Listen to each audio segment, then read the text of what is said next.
دوستو، جنت کی مٹی ایک قیمتی بات ہے. ذرا سبھی بھائی کان کھول کے اس بات کو سن لے. ایک دیہاتی شخص نے مکان بنایا اور مکان میں ایک چھوٹی سی مسجد، یعنی کہ مکان میں ایک چھوٹا سا کمرہ مسجد کے نام پہ رکھا. جب مکان کمپلیٹ ہو گیا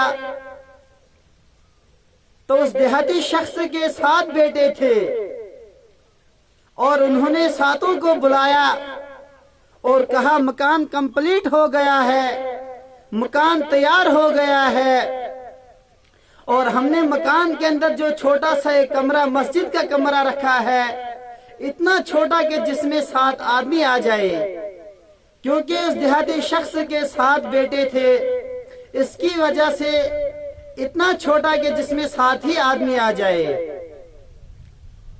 اور اس دیہاتی نے اپنی بیٹوں کو بلا کر کہا کہ اب اس مسجد کی لپائی کرنی ہے اور تم جاؤ جنت کی مٹی لاؤ. اب وہ پریشان ہو گئے کہ باپ نے تو ہمیں حکم کیا کہ جنت کی مٹی لاؤ، اب ہمیں جنت کی مٹی کہاں سے ملے. اور اسی پریشانی کی حالت میں وہ گھر سے نکلتے ہیں، جنت کی مٹی لانے کے لیے نکلتے ہیں. اور ان کا ایک بھائی بیمار ہوتا ہے، وہ گھر میں ہی رہتا ہے، اور 6 بھائی جنت کی مٹی لانے کے لیے جاتے ہیں. پورے دن بھر وہ 6 بھائی گھومتے رہے جنت کی مٹی ڈھونڈنے کے لیے، لیکن کہیں جنت کی مٹی نہیں ملی. لیکن جب شام کو گھر واپس پہنچتے ہیں اور جو بھائی بیمار تھا جو گھر میں تھا، جب اس بھائی کو دیکھا، وہ جنت کی مٹی لے کے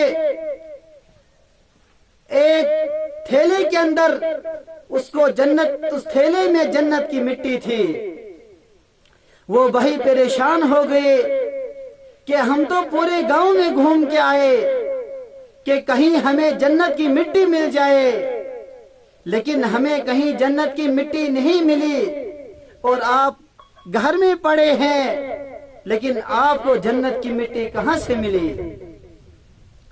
پھر وہ 6 بھائی پریشان ہو گئے کہ جنت کی مٹی اس نے لائی تو لائی کہاں سے. پھر جو بیمار بھائی تھا اس نے کہا کہ میں نے جنت کی مٹی ماں کے قدموں کے نیچے سے لائی ہے. آج دن جہاں جہاں ماں چلی اور جہاں جہاں ماں نے قدم رکھا، اور ان قدموں کے نیچے سے میں نے مٹی اٹھا کے لائی، کیونکہ ماں کے پاؤں تلے جنت ہے، اور میں نے ماں کے پاؤں کے نیچے سے وہ مٹی نکال کے لائی جہاں جہاں ماں چلی ہے. لہذا ہمیں اپنے ماں باپ کی قدر کرنی چاہیے، کیونکہ ماں کے پاؤں تلے جنت ہے اور باپ جنت کا دروازہ ہے. ہم تبھی جنت میں جا سکتے ہیں جب جنت کا دروازہ کھلے. اگر جنت کا دروازہ کھلا ہی نہیں تو ہم جنت میں داخل ہی نہیں ہو سکتے. لہذا ہمیں ماں باپ کی اطاعت کرنا ضروری ہے.